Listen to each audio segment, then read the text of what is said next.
Next, we have that gentleman with the silver hair and the blue golf shirt named Steve Timmer for Hamilton Parks Conservancy presentation before the council. My name is Steve Timmer, and I'm the director of the Hamilton Parks Conservancy, and we're going to give you our annual update. We started January 3rd of 2015, and it's been a very interesting year. When we first got there, we were actually starting our office and putting it in Joyce Park. And I got a phone call from Joshua, and he says, "Can you meet me up at the parking garage?" I'm thinking, what the heck does he want me to meet him at the parking garage? So I hop in my truck and I drive down there, and he says, "This is where we want you to move in." I mean, it really was an ugly looking building, and it's kind of away from the work site, and I kind of like to keep an eye on things, so I really wasn't that excited at first. And I said, "Joshua," I said, "John's already framing in this office." I said, "He started yesterday." He said, "We can't have much done." So while John's in there, I called John. I said, "John, where are you at on the office?" He goes, "I'm hanging the drywall." So that's when he got an example of how fast we were going to make things happen. But I do have to say, he was right. Now, if you look on the left, I mean, it really was ugly. But we ended up getting the first mural of the city, and now they're starting the program. We're probably going to get 3 more this year, which I think is fabulous. I'm glad we're number 1, though, we were the first. When John and I got together with him, I kind of recruited him back in November when the discussion of this was even taking place. No, I hadn't committed to anything. Joshua really hadn't committed to anything. And so I thought, I got to get John on board. So I met with him, bought him lunch, and told him what was possibly going to happen, and would he come to work for me? And he agreed. So that made it easier for me to say, yeah, I might be willing to take this on. So we met on January 3rd down at Joyce Park, and this is what we were met with there on the left. We walked around, we looked at everything, and we looked at each other. We sat down in the kitchen area and said, "Man, what have we gotten ourselves into?" But you see on the right, we ended up getting it looking pretty good in a short period of time. We wanted to change colors throughout the park system to the beige and dark brown. It's more of an earth tone, looks nicer, and we want them all to be kind of the same. That way, if we do have a graffiti issue, we only have to have like 2 colors of paint. We can instantaneously cover it and get it taken care of as soon as possible. And actually, we did not just pop up with this color. Jerry Hammond, of course, years ago we were on the Parks Commission together, called, of course, Cindy Dingledine and said, "Cindy, what would be the best colors for us in this park system?" So that's how we ended up with the brown and beige look. Well, after we left that area, we ended up saying, well, let's go see what the restrooms look like. And we walked in and we found this situation, which was troubling to me because we just had the National Archery Tournament there. And that's what they got to look at. And a lot of that ugly look is the way graffiti used to be covered. And that's when I figured that's why we got to do this color system throughout the system. If you look at the middle, that is the color system now inside all the restrooms. We have painted the insides of every restroom in Hamilton, at the park system.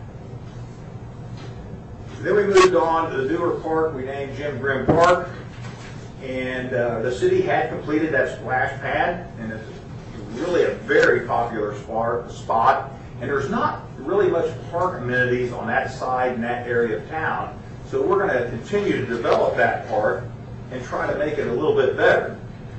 So we did join with the school system, and they built us a new shelter there. The Friends of the Park bought the materials, and the school kids built it. And when they did this, it was still actually 2014 when they did this. It was a project from that the old Parks Commission actually pushed forward.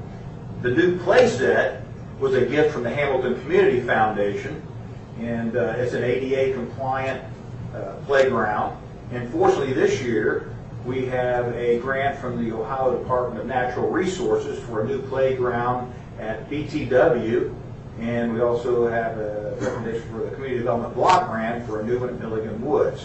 Both of those will be ADA compliant.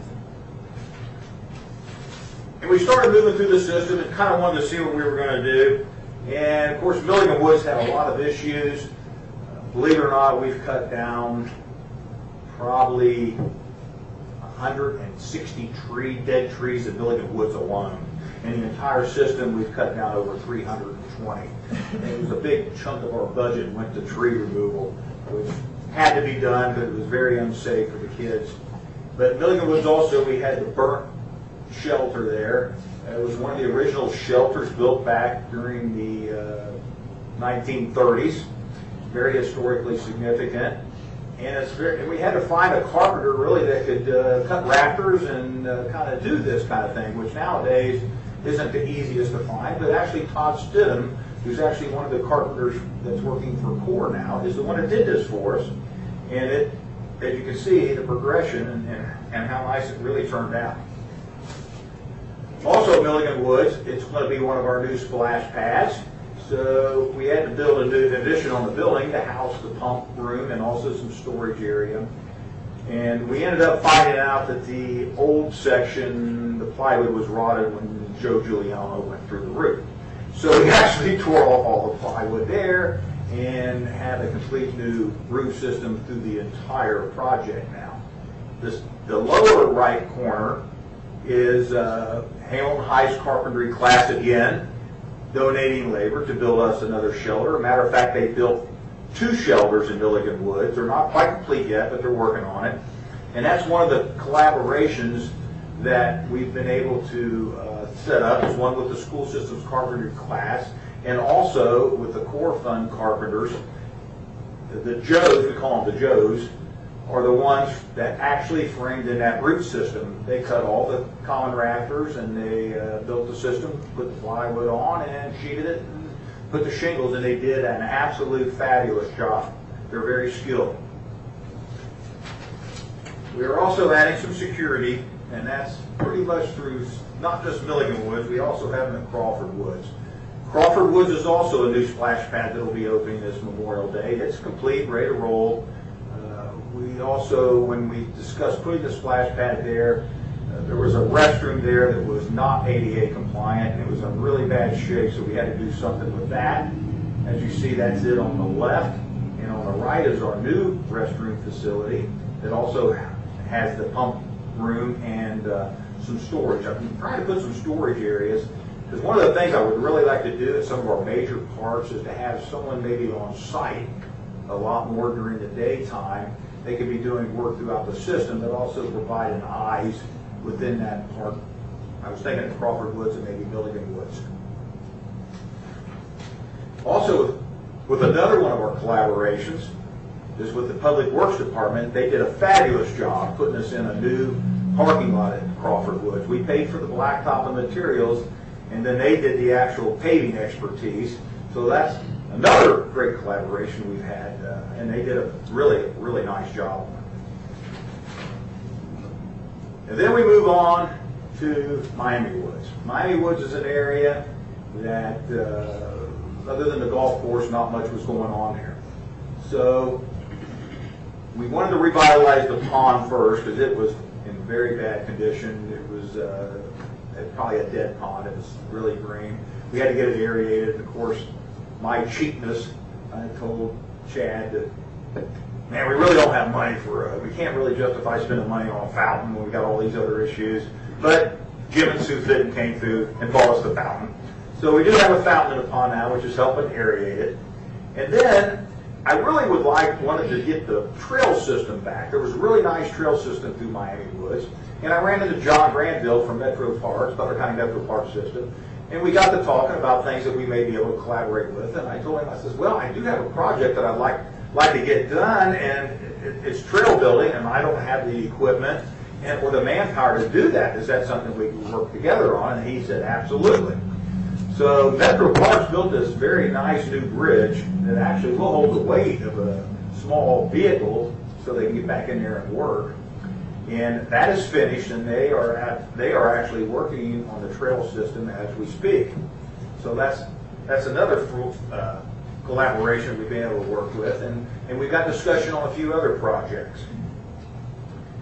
When we were down there at Joyce Park, one day John and I were out just cruising the bike path. I like to look around and see what's going on. I can't sit in the office every day. I would shoot myself if I did. But we came across the one bridge. I said, "Stop, John." There was an entire section of the bridge of the original part of the bike path, and a kid on a tricycle or something could have actually went over and went down the ditch, but you couldn't hardly see it because there was some overgrowth of honeysuckle. So what I did is we were getting bids to get this done. You see on the right how it looks now. This is what we did. And boy, the prices coming in to do that was outrageous. But fortunately, I was able to run into Carrie Pate, and she says, "Hey, I know a guy that's really looking for a job. That's worked in parks all his life. He'd like to maybe interview." I said, "Bring him on." So we talked about it. Believe it or not, the new guy, Kevin, did that, and it saved us a tremendous amount of money, and he did a very fine job. And then we moved on to where we have one of our busiest parts of the park system, which is, of course, the Bark Park. And this year we had to do some work there. We had some drainage issues right around where you go in and out, so I hired Andy Welzer of Lifestyle Landscape Solutions to put me in some additional drainage and some additional sod work, and then I had my guys in there wheelbarrowing the new wood chips to put around the areas, and as you can see, the dogs are having a blast in there.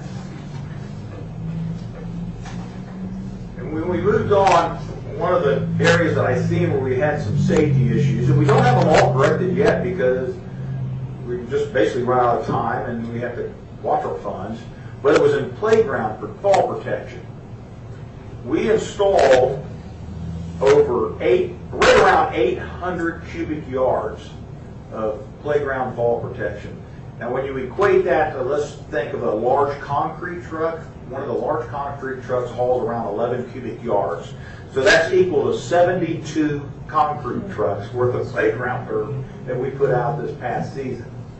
And we probably have twice that amount that we still need to do. We have a lot of the old sand spots and a lot of other issues that we need to correct. One of the other things that we tried to do in our first year, there's one of the things that always drove me insane was ugly garbage cans. And we had these barrels, and a lot of parks have barrels. It's not like it's unusual, but I don't like those. And they get beat up. Rumpke's not very gentle with the cans.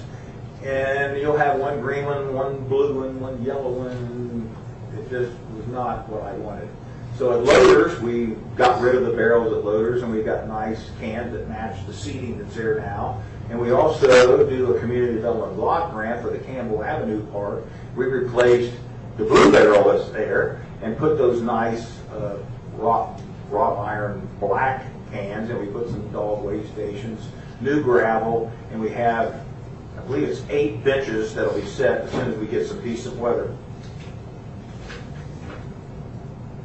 And another thing with the garbage can, when you used to come in Joyce Park for soccer tournaments, if you went by the Fairfield Optimist, you looked out there and they had that nice setup, all the nice totes down through there, and it just looked so professional. And we had them junky barrels. So I got with Rich Engel of Public Works, and we discussed how we could get some totes, and he got us some totes. And he said he wanted to do it over a 3-year plan, but I think 2 years is all we're going to need. I think once we do this year, I think we'll be okay. And what we did now, this is the way our fields look when we have a soccer tournament. They look tremendously better. We use these totes. We almost got in trouble once though. We had a big tournament. We had, what was it, uptown? I think it was a pumpkin festival. And then we had a concert kind of thing. Which we almost ran out. We actually did run out of totes. So after this year, we won't have that problem anymore. But that was a big help, and it makes us look so much nicer. And when I say this year, we really wanted to address a lot of our safety issues, the fall protection, but also we had some really serious shelter issues. As you see, the supporting posts on a lot of the shelters were completely rotted out. Crawford Woods, 3 of the shelters I demolished. They were not even worth, in my opinion, saving. So we built 3 new ones. And then we took and actually we did this in the winter of last year. And we removed jacked the roof system up, removed the old post, put in new posts, and re-anchored them. And now we did that at BTW, and we did that at Joyce Park. In additional with shelters, we went ahead and removed all the old pads that were there from years ago. We just got rid of them. We had Vickers remove them when they were doing some other demolition work for us.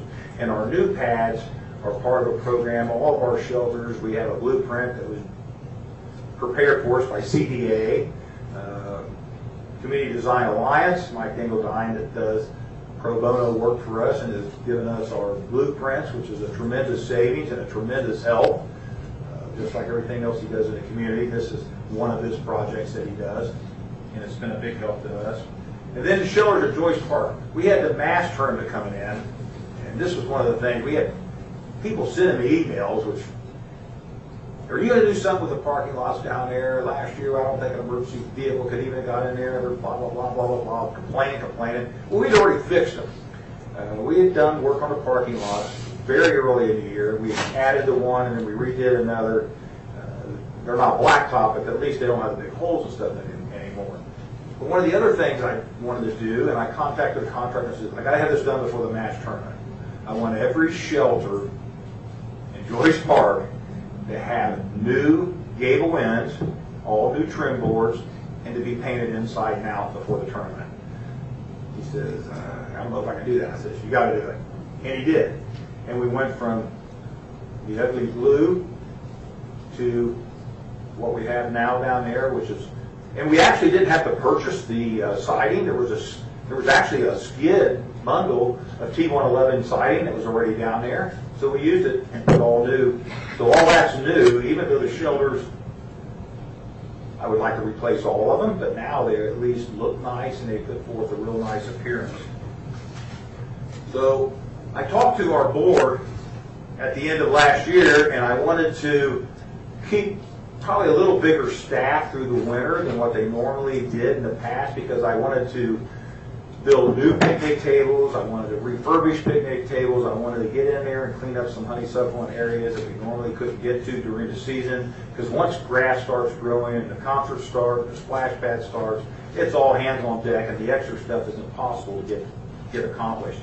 So they agreed to that and approved me to do that, and over the winter that's exactly what the guys have been doing. You'll see over there to the left is our, we call it the picnic table graveyard. And those were tables that were there that needed to be rebuilt. And the big piles of new frames, we purchased those. There's enough for 56 tables. So over the winter, that's what the guys did. And we could build them 6 at a time in our building. So no matter how cold it was, though, once they were finished, John had to get them out of there and get them set. As you see, it snowed. It was about 10 degrees that day when he was doing that. But that's what we did. And we also made, for all of our new shelters, we have tables that are now have an extension on for wheelchair accessibility, so they kind of meet ADA. We're trying to really improve that in the park system. And so that's what we did. We built 56 brand new tables, refurbished almost 60 other tables, and the ones that were still in the park that did not need refurbished or new ones, they've been painted. All the tops have been repainted, and that's already finished and complete. And sometimes you want to judge your signs of success, and I always brought up many times about Fairfield Park System. I always like the way they did around the trees and stuff. Instead of trying to trim all the time, they'd use around them in some areas. And it made it quicker, less labor intensive, and it looked nice. And so I thought, I pulled up the splash pad at Benninghoff one day, and look who's sitting there. Fairfield Parks and Recreation.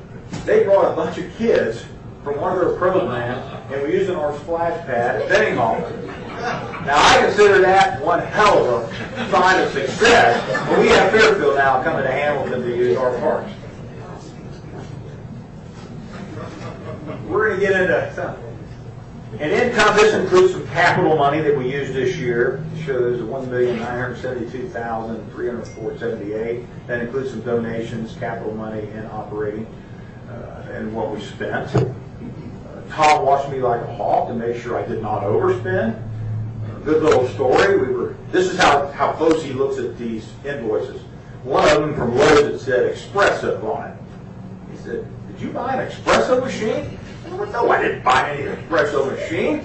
He said, well, did somebody buy an espresso machine? I said, no. So why do we have to run to the computer and look up that item number at Lowe's, and it was our ceramic tile that we put in the kitchenette in the new office, and the color was espresso. On our financials, we had some additional new income this year that was never realized before. We started utilizing the soccer at Joyce Park. We kind of let some of the groups quit making the money since we're spending all the money there, and we started charging the tournaments for field usage. We ended up on soccer field rentals in our first year just a little over $23,000 of new income, which was a big help. At River's Edge, we made a little over $9,000, but this year that's going to be down. We had to cancel somebody already this year because they were running kind of late in the year, and we had to get that new ramp up from the lower bike path. So we got them a new location at Joyce Park, but we won't get any income other than $75, but that's fine. We have to get these things complete so we can move on. Most of our money was, other than, capital, we spent $158,000 on building repairs and other repairs and things like that in the system. We really hit that hard. We wanted to cut off any additional deterioration. Is all of our buildings the way they should be? No. But we're working on it. We'll do more this year. I've got kind of a long-term plan on how to replace roofs. Not every one in 1 year, so they all become due again. We're going to replace them as we go. We also was able to cut 95% of all our park area weekly. That was tough, but John is a fanatic on that, and he wanted that. He's already panicking because it's warming up. He's afraid the grass is going to start growing. And we did remove over 320 trees, like I said earlier.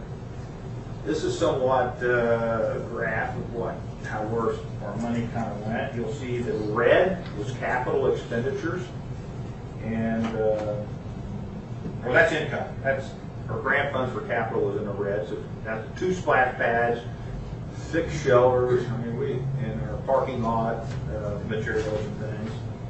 Our rental income, as you can see, it's spread around there pretty well. And the new areas is the orange, which is a pretty good piece. That's Joyce Park. And expenses, you'll see the biggest part of our expenses this year, of course, was for capital projects, repairs, and wages for salaries. So what do we got going for 2016? We got, of course, Markham Park. That's going to be a huge project. I have another meeting this Friday just basically to be introduced to the on-site guy that's going to be there every day. And we do need a big gratitude of thanks to the Markham family for a $3.5 million donation, because without that it wouldn't have happened. And we also got Joshua's Park. That's going to be coming online here pretty quick. Last year, I think I got used a little by Liz. Liz Hayden called me one day and says, hey, we got a First Thursday coming up, and I'd like to have 4 picnic tables up there at 2nd and High. So we go up there. Well, I go walk over there and look out and say, well, Jesus Christ, the grass is a foot tall. So, of course, I called John. I don't know if any of you have seen Breaking Bad where they said, better call Saul. Well, my line is better call John.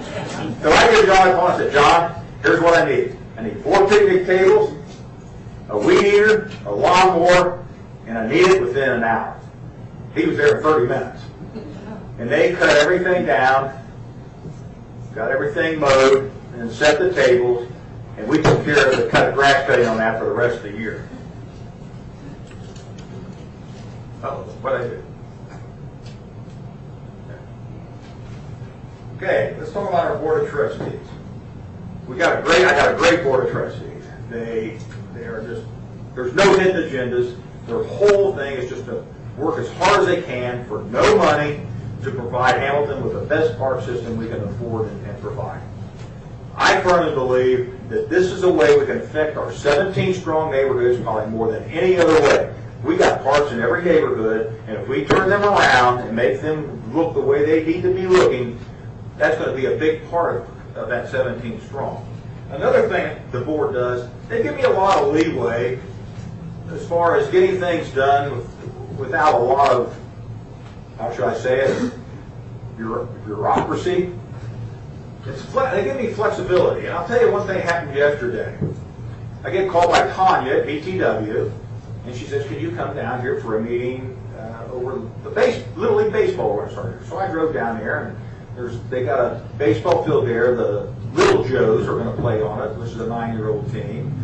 Samuel Broyles, who actually I knew his dad, watched his dad play basketball. I know Rob did too, a hell of a basketball player.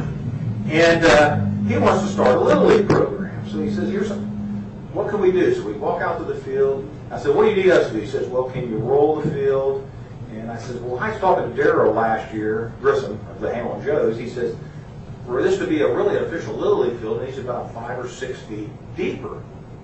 And he goes, well, technically, yes. If we're going to play more than 10-year-old, we need that done. So I said, let me see what I can do. So I called Andy Welter, who I bought some contract labor from. He was working at Bailey Square, trying to straighten that up. I said, can you come over to BTW for 10 minutes? Be right over. He comes over. I said, how fast can we get this 8 feet of this outfield scraped off? Because he's got a skid loader that has tracks. We don't have that. With your skid loader, get it hauled off. He says, we'll do it tomorrow. So now I got to call John, which I kind of dread sometimes because he's got his plans made out. I said, John, can you get a crew down here with a roller, a gator, and meet Andy Welter tomorrow morning here at 10 o'clock. Dig 8 foot of this field out, roll the field. Says, yep, we'll be there at 10. They're there at 10, it's done. So we got to finish today. That's what flexibility can do, and we just did it. Now let's go to my staff. Holy mackerel, we should have put Audrey in the middle of it because these other two, I don't know. Audrey's my office manager. She does pretty much everything at the office, whether it's invoices, paying them, receiving them. She does the payroll to turn into the accountants. She keeps me in line, which is probably the most difficult part of her job. But pretty much everything. She takes care of all the rentals, and she's been, I don't want to brag too much, but the perfect employee. I'm so glad to have her. And of course, John, who looks like a mass murderer there in the middle. It's better call John, because all I got to do is call John, and it will get done. And it doesn't matter how long it takes, it'll get done. And then one of the other things that happened was a great improvement. Back in June, I was at the Community Foundation, and Betsy Hope says, Steve, who's doing your Facebook pages and all that? I said, I don't have anybody, and I'm not going to be able to do it. I mean, I don't know how to do any of that kind of stuff. So she said, what about Richard O. Jones? And I thought, you think he would do that? She said, I don't know, give him a call. So I took Richard O. to lunch. And I said, this is what I got. I said, all I got money for is about 10 hours a week. Can you do that? For 10 hours a week, he's produced that annual report. He's produced our website. He's done this slideshow program for me. I just tell him the concept I want. And he does all the communications that we get. It's been like a godsend. And so really, our staff is me, Audrey, John, and a 10-hour-a-week guy. So there's not a whole lot of bureaucracy in our parks. This is our partners. And 2013 was the last time that we ran a Friends of the Park campaign as part of the old Parks Commission. And we didn't raise much, and it was barely $3,000. And we were a little concerned, and we asked some of our bigger donors why they weren't giving. They just felt that they didn't see enough progress being made. So I held off sending out our letters until I think it was around October, and because I wanted our donors to see what's going on. And when we sent it out, and this year alone, outside of the Markhams at $3.5 million, outside of the city, and outside of what CDA has done for us, we raised over $60,000. And for a first year, the jump in that high of a percentage was, I thought, phenomenal. We got a lot of thanks. I sent thank yous out to everybody. I thought we did well. I'm hoping to even do better next year. I know the Community Foundation is considering us as one of their strategic plans. funded agencies, which would be a big help in playground replacement, because I don't have money for that. But I'll tell you, we've had some long days, and a lot of times I'll wake up at 2 in the morning, and I'm done. There's no way I'm going back to sleep, because all I think of is, gotta get this done, gotta get that done, how are we gonna get this finished? So I stay awake. I don't get as much sleep as I used to, which I don't need a whole lot anyhow. But when I get home from work after the day, I walk in and Linda will look at me. She says, "What was the day like?" I said, "This is brutal." She says, "Well, let me get the burger now." So after one of them, it becomes serenity now.